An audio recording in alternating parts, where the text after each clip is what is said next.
우리 조갑재 선생님께서 핵무장을 해야 되는 이유를 조목조목 다 옳은 말씀을 해줬습니다. 저는 아무래도 국제정치를 공부하는 학자고 전쟁을 공부하는 학자이기 때문에 국제정치 학자들이 핵전략에서 개발한 그 핵 이론에 의하면은 우리가 지금 택할 수 있는 것이 핵무장 외에는 다른 방법이 없다라는 그 말씀을 드리려고 합니다.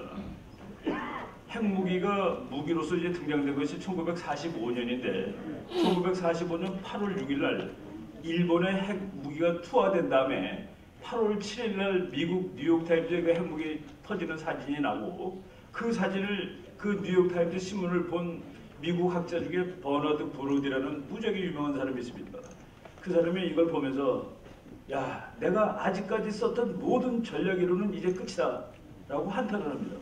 그리고 그 사람이 1946년에 학자들을 모아가지고 책을 썼는데 핵무기라는 것이 도대체 뭐냐, 이 무기는 어떻게 이걸 가지고 어떻게 싸울 것이며 이 무기는 무슨 목적을 위해서 사용되는 것이냐 애관해서 연구를 해가지고 이 책을 썼습니다. 그러니까 여러분 논문을 합쳐가지고 책을 만들었는데 그 책 제목이 The Absolute Weapon이라고 되어 있습니다. 절대 무기, 절대 병기.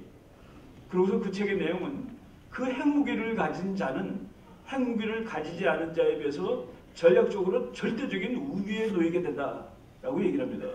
절대적인 우위에 놓이게 된다. 그 이전에 전쟁 사상, 전쟁 철학을 보면은 지금 우리가 다 배우고 있는 것도 서양의 전쟁 철학입니다. 클라우데비츠라는 그 프로시아의 아주 유명한 장군이 있었습니다. 그 사람이 전쟁론이라는 책을 보면은 전쟁은 하는 목적이 무엇이냐? 전쟁은 자신의 의지를 적에게 강요하기 위해서 하는 겁니다. 나의 의지를 적에게 강요하기 위해서, 나의 뜻을 관철시키기 위해서 하는데 그러기 위해서는 적의 군사력을 경멸하지 않으면 안 된다. 아니, 군사력이 남아있는 적이 어떻게 항복을 하겠습니까? 그게 바로 국가들의 전쟁 이론이죠. 그래서 적의 군사력을 먼저 경멸해야 된다.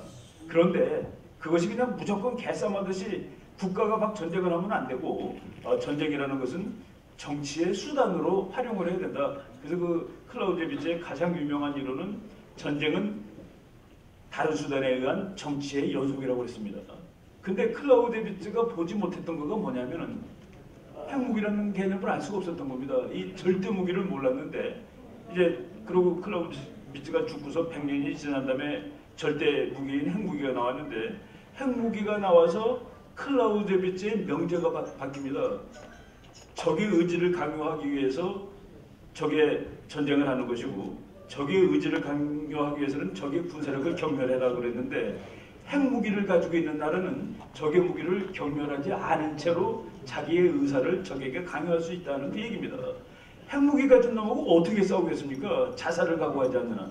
그래서 핵무기를 가지는 것은 지금까지 남북한이 서로 몽둥이 들고 있었다고 비유하겠습니다. 그런데 북한이 총을 가진 겁니다. 이제 북한이 총을 가졌는데 그 총 쏘기 전에 몽둥이로 정확하게 손가락을 때리겠다, 몽둥이로 정확하게 팔을 때리겠다, 이거는 이론적으로 맞지 않는 얘기다는 그 얘기라는 겁니다.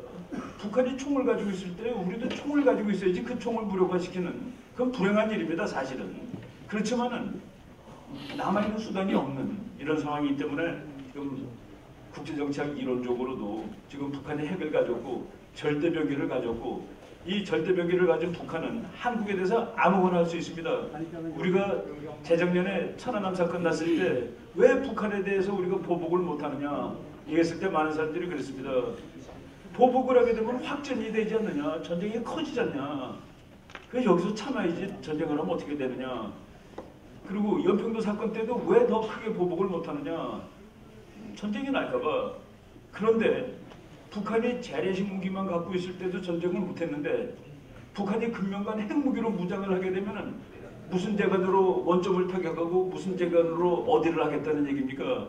그래서 북한이 핵무기를 만드는 날, 완성하는 날, 그날 북한은 게릴라도 마음대로 할 수 있고 테러도 마음대로 할 수 있고 전면전도 할 수 있고 아무거나 다 할 수 있는데, 그때 한국은 북한에 대해서, 그때 우리가 북한이 핵무기를 다 갖췄는데 아마 그러고 나서 도발하면 우리 같은 사람들도 원점 폐기하면 안 된다라고 조언할지도 모르겠습니다. 왜? 잘못하면 자살이 되니까. 바로 이런 상황을 지금 막지 않으면 안 된다는 얘기입니다. 북한이 이제 핵실험을 뭐 하고 뭐 노무현 정부, 김대중 정부 때 계속 북한이 이제 핵능력을 갖춰나가고 있습니다. 저희들은 북한이 1차 핵실험했을 때 그걸 보고 많은 사람들이 특히 미국이 이것이 진짜 핵무기가 맞느냐에 대해서 의심을 했습니다. 폭발력이 약했거든요. 폭발력이 약했고 그래서 혹시 재래식 폭탄을 그냥 여러 발 터뜨린 거 아닌가라는 의심까지 했습니다. 다만 그 핵실험한 상공에서 미국 비행기가 이 핵실험했다는 증거를 그 우라늄 방사선 이런 것들을 포착을 했기 때문에 핵실험은 확실하다. 그렇지만 아직까지 북한의 핵무기는 그렇게 무서운 것까지는 안 갔다라고 얘기를 했었습니다. 시간이 있었다는 그런 얘기죠. 그 다음번에 두 번째 핵실험을 했을 때는 이거 엄청 커졌습니다. 엄청 파괴력도 세지고 그런데 그때도 북한의 핵무기는 이게 몇 톤 단위다 무거워서 트럭에다 싣고 다닐 정도 뭐 트럭에도 안 될 정도로 큰 무거운 거였습니다. 미국이 히로시마에 떨어졌던 그 핵폭탄이 그게 4톤짜리입니다. 4톤. 비행기에 들어가질 않아가지고 비행기 경락고를 따로 만들어서 집어넣고 그리고 비행기에서 폭탄 떨기는 통도 그 폭탄이 넘어서 새로 만들었습니다. 미국은 그래도 폭격기가 있으니까 그거 싣고 가서 한 건데 이제 후진국들 북한처럼 뭐 폭격기 제대로 먹는 나라 이제 미사일에 달아야 됩니다. 근데 지금 북한이 아직도 미사일에 달 것은 아니다. 미사일에 달기는 너무 크다라는 것이 지난번 실험입니다. 근데 이번 3차 핵실험을 보니까 폭발력은 엄청 향상이 되고 그리고 사이즈가 엄청 작아졌습니다.